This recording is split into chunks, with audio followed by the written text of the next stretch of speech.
আজকে আমি তোমাদেরকে এসএসসি 26 এর যে জীববিজ্ঞান পরীক্ষা রয়েছে ওটির ফার্স্ট 3টা অধ্যায়ে জাস্ট সাজেশনগুলো দিব। তো ফার্স্ট 3টা অধ্যায়ের মধ্যে যদি আমরা বলি অধ্যায় 1, অধ্যায় 2 এবং অধ্যায় 3, এর মধ্যে সবচেয়ে যদি আমরা বলি ইম্পর্টেন্ট অধ্যায় কোনটি, তাহলে সেটি হচ্ছে অধ্যায় 2।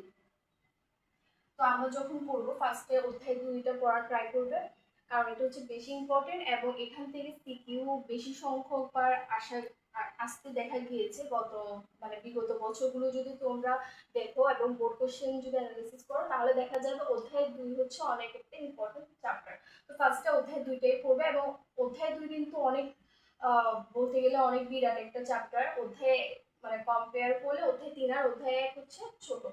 তো ফার্স্ট অধ্যায় 2 এর সবচেয়ে বেশি ইম্পর্টেন্ট বা গুরুত্বপূর্ণ যে টপিকগুলো সেটার মধ্যে রয়েছে সাইটোপ্লাজমীয় অঙ্গাণু, যেখানে মাইটোকন্ড্রিয়া এবং হচ্ছে প্লাস্টিড। অবশ্যই হচ্ছে আমরা চিত্রসহ করার ট্রাই করবো। চিত্র মানে জাস্ট বোঝা গেলে হচ্ছে যে এটা এরকম, বা একেবারে আর্ট করতে হবে ওরকম না, জাস্ট নর্মাল ভাবে আঁকতে পারলেই হচ্ছে নাম্বার পাওয়া যায়।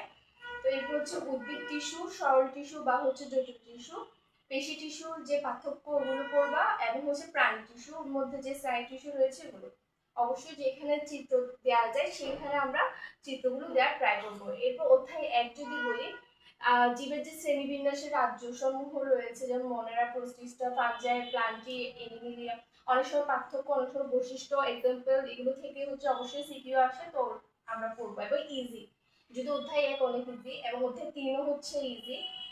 মাইটোসিস কোষ বিভাজনের যে পর্যায়, মাইটোসিস গুরুত্ব এবং হচ্ছে যে পার্থক্য, মাইটোসিস মিয়োসিসের মধ্যে পার্থক্য যদি আমরা পড়ি, এমনি নর্মাল মিয়োসিস এবং দুইটার পার্থক্য এই, তাহলে ইজিলি হচ্ছে আমরা যদি একটু আগে পড়া থাকে রিভিশন দিতে আশা করি বেশি টাইম লাগবে। এই অধ্যায় 3টা আমরা ফার্স্টে পড়বো, এরপরে অধ্যায়গুলো আমরা কিছুক্ষণ পরে আপডেট দিচ্ছি।